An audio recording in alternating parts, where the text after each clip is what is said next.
नग्न होना केवल शरीर की स्थिति नहीं है, वह चेतना की अवस्था भी हो सकती है।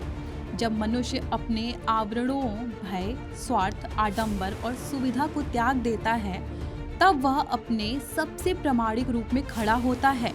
यही वह क्षण होता है जब इतिहास करवट लेता है। प्रश्न यह नहीं कि वस्त्र उतरे या नहीं, प्रश्न यह है कि क्या छल के वस्त्र उतरे, क्या सत्ता और समाज के बीच खड़ी कृत्रिम दीवारें टूटी। राजनीति में अक्सर दो बड़े ध्रुव दिखाई देते हैं, भारतीय राष्ट्रीय कांग्रेस और भारतीय जनता पार्टी। समर्थक अपने अपने तर्कों के साथ खड़े हैं, कोई बौद्धिकता का दावा करता है तो कोई संगठनात्मक शक्ति का।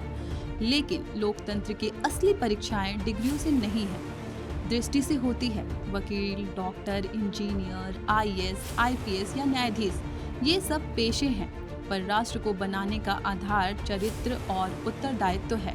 यदि लोगों की सोच मनुष्य को कठोर बना दे और भावना पीछे छूट जाए, तो क्या यह विचारधारा प्रगति का साधन रह जाती है? इतिहास में एक बैरिस्टर ने अपने सूट बूट त्याग दिए, जिसे हम सब महात्मा कहते हैं। महात्मा गांधी का यह निर्णय फैशन नहीं था, वह नैतिक सोच थी। जब उन्होंने विदेशी वस्त्र छोड़े और साधारण धोती धारण की, तो यह केवल शरीर पर पड़े कपड़ों का परिवर्तन नहीं था, यह सत्ता और शोषण के विरुद्ध एक खुली चुनौती थी। दांडी मार्च केवल नमक कानून के विरुद्ध यात्रा नहीं थी, वह आत्मसम्मान को फिर से बहाल करने का तरीका था।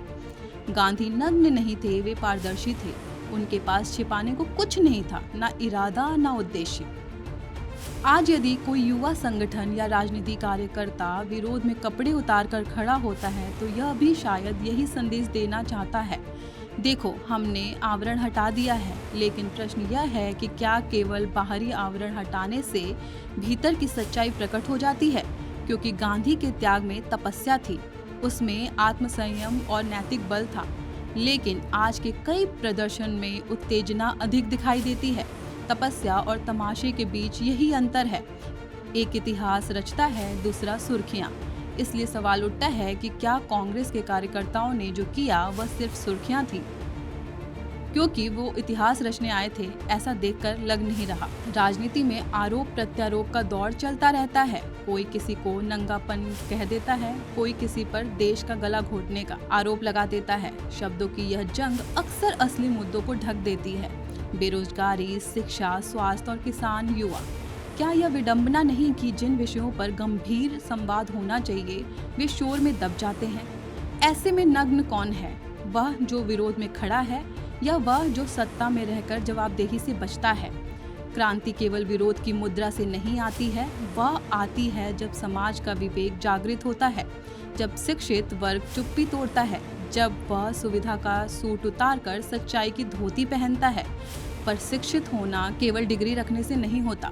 शिक्षित वह है जो असहमति का सम्मान करता है, जो प्रश्न पूछने का साहस रखता है और जो लोकतंत्र को प्रतिबद्ध नहीं करता, प्रतिपक्ष के रूप में देखता है। यदि विपक्ष शत्रु बन जाए और संवाद युद्ध हो, तो क्या लोकतंत्र जीवित रह सकता है?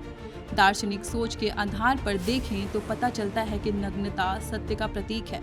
सत्य स्वयं में नग्न होता है, उसमें सजने की आवश्यकता नहीं होती। जब कोई व्यक्ति या आंदोलन सत्य को बिना भय के सामने लाने का प्रयास करता है, तब वह नैतिक ऊंचाई प्राप्त करता है। पर यदि नग्नता केवल ध्यान आकर्षित करने का माध्यम बन जाए, तो वह क्षणिक है। इतिहास ने बार बार सिद्ध किया कि स्थायी परिवर्तन वही लाते हैं जिनके पास नैतिक बल होता है। देश को ऐसे नेताओं की आवश्यकता है जो अपने विचारों में पारदर्शी हों, ना कि केवल मंच पर आक्रामक, जो जनता के सामने उत्तरदायित्व निभाएं, ना कि केवल विरोधी पर प्रहार करने में तत्पर। राजनीति यदि मर्यादा खो दे तो समाज का संतुलन बिगड़ जाता है, और जब संतुलन बिगड़ता है तब क्रांति नहीं, अराजकता जन्म लेती है। तो क्या जब जब नग्नता जन्मती है तब तब क्रांति होती है? शायद नहीं। क्रांति तब होती है जब नग्नता में नैतिक साहस हो, जब त्याग दिखावे से बड़ा हो और जब सत्य सत्ता से ऊंचा खड़ा हो। यदि नग्नता आत्मा को शुद्ध करने का तरीका है तो वह परिवर्तन का बीज है, पर यदि वह केवल उत्तेजना है तो वह पल भर के लिए है। अंत में प्रश्न हमारे भीतर लौटता है, क्या हम अपने अपने आवरण उतारने को तैयार हैं? क्या हम सुविधा, पूर्वाग्रह और भय की परत को हटाकर सत्य का सामना कर सकते हैं? यदि हाँ, तो क्रांति बाहर नहीं, भीतर से शुरू होगी। और जब भीतर की क्रांति जलती है, तभी समाज स्थायी परिवर्तन संभव होता है।